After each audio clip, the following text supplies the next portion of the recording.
whole UNCW family, and especially I want to offer greetings to all of the graduates of 2012. We are very, very excited that this day has come. You never really know where you're going to find a life lesson. 2 weeks ago, I was in traffic court, a place unfortunately I've been in several times, and including 2 days ago, but that's another story. The guy in front of me was told to take off his baseball cap. When he did, I saw tattooed prominently on the back of his shaved head the words, "Question authority," in a less polite way to say, actually. I told him I liked the tattoo, the sentiments, and he told me that he liked to question things, and that sometimes a little bit of defiance was a good thing. As a professor of art history, I have found some of the most important pieces of advice to live by come from artists. So what do we hope for on a day like today? You've achieved something that no one can ever take away from you. You have finished your degree, and that makes you extremely special. You're here, and we congratulate you. To quote the artist Eugene Delacroix, what you shall have cannot be taken away from you. Mortal, drawn from eternal life, for a short time, think how precious these moments are. And, in other words, celebrate your great life's achievement, but make use of it. I'm going to offer you a few words of hope, encouragement, and joy from some of the most important artists in the world. Some are well known, some less well known. Some years ago, the abstract expressionist painter Helene Kirschke was interviewed on her personal life philosophy. She came up with 5 basic ideas to live by.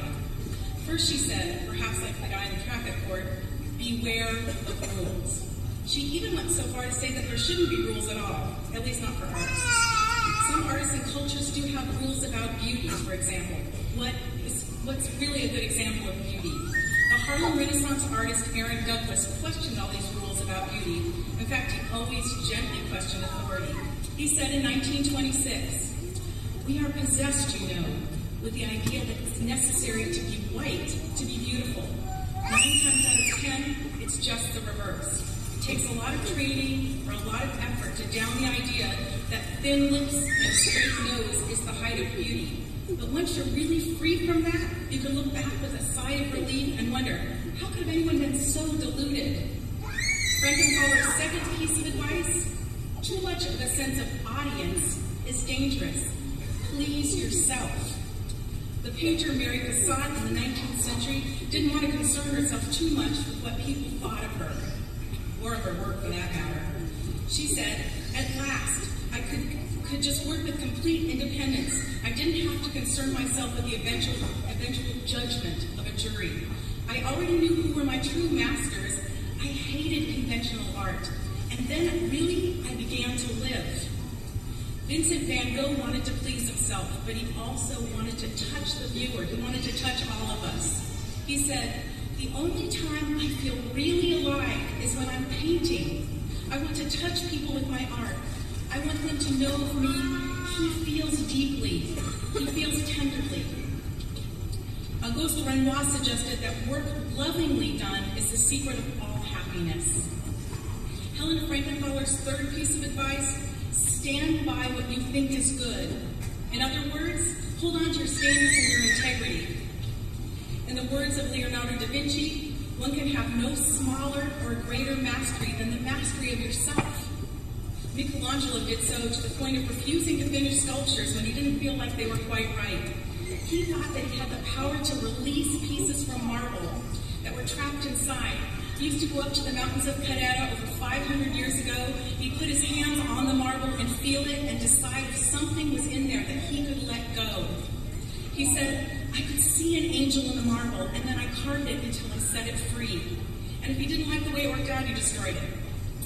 Life will throw so many challenges at you. Think of the long road women artists had to take. For example, the Impressionist Berthe Morisot.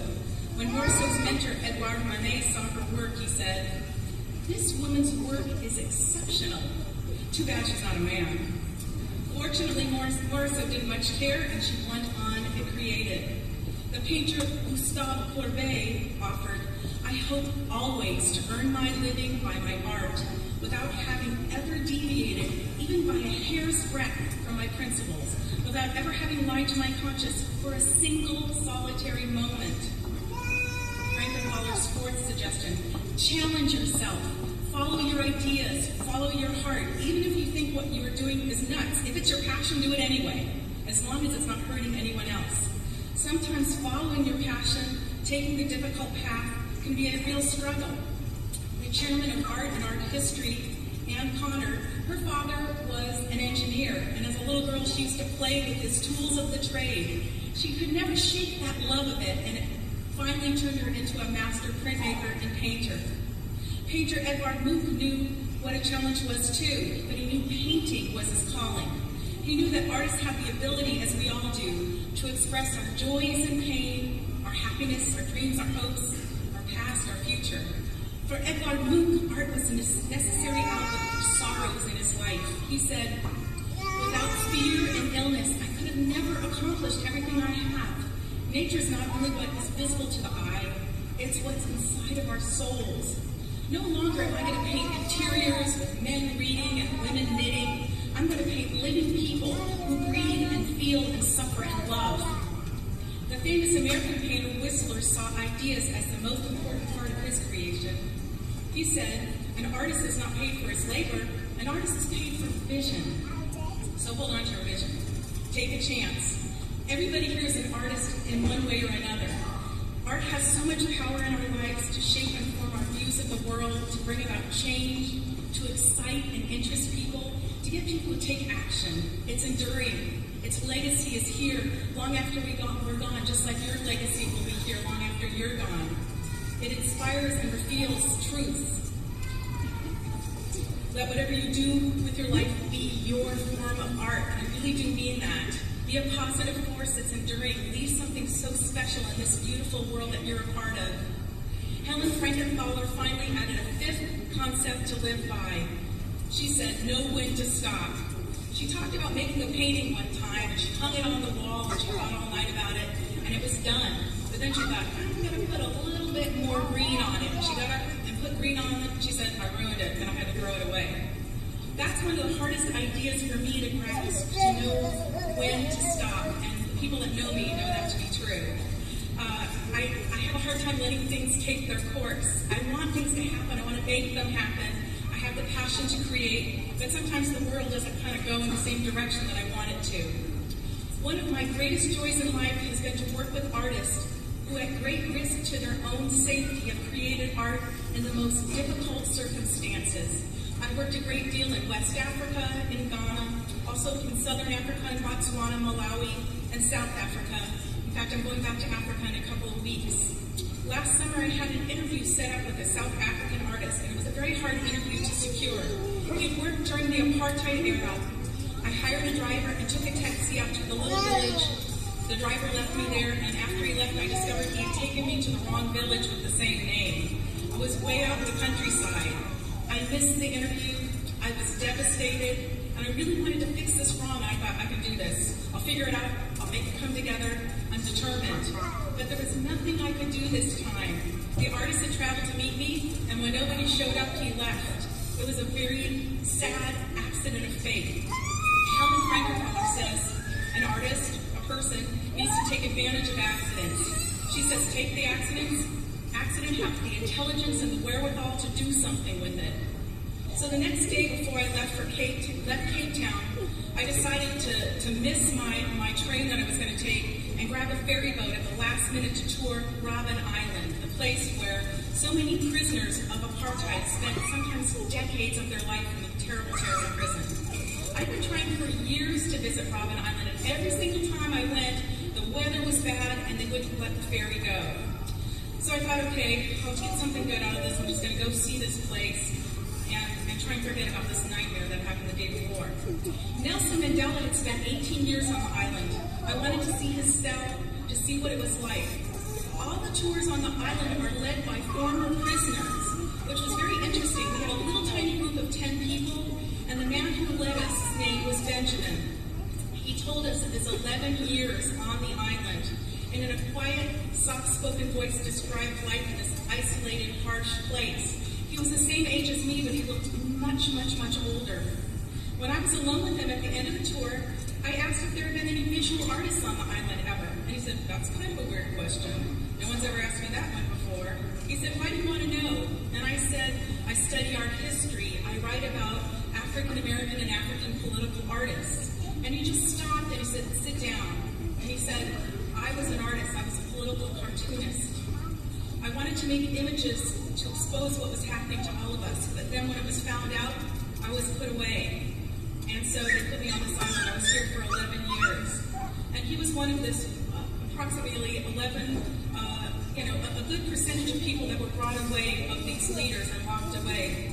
He said he was considered subversive and wasn't allowed to leave. And he never was able to hold a pen again for the rest of his life and draw. He said it was so cold, that nutrition was poor, that he had finally suffered neurological disorders and could never ever cartoon again.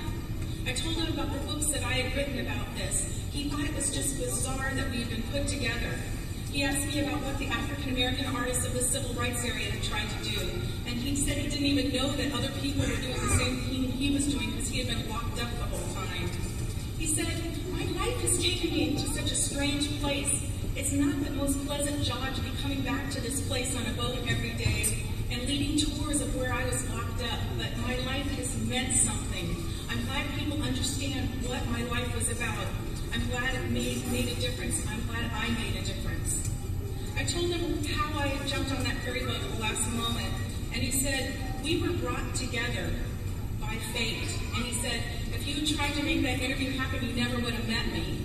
So he was another example of life taking the right course. Helene Kirschke says sometimes you shouldn't row the boat. Let the boat take you where it's supposed to go. I don't tend to do that, but the one time I did it, it brought a joy to my life. So UNCW's credo, as you know, is Dare to Soar. You guys have everything you need to soar. You have this wonderful achievement. The whole world is waiting for you. It doesn't matter what your age is. I was always a non-traditional student. It's out there for you. Leonardo da Vinci dreamed, as you probably know, of making a flying machine. He wanted to soar. He can give us a piece of advice on graduation day. He said, once you have tasted flight, you will walk the earth with your ears, listening, your eyes turn skyward, and then you will bend up in that sky and you'll want to go back there again. Helene Kirschke would remind me also that you need to know when to stop. I think that time is now. I want to congratulate you graduates and have a fabulous day.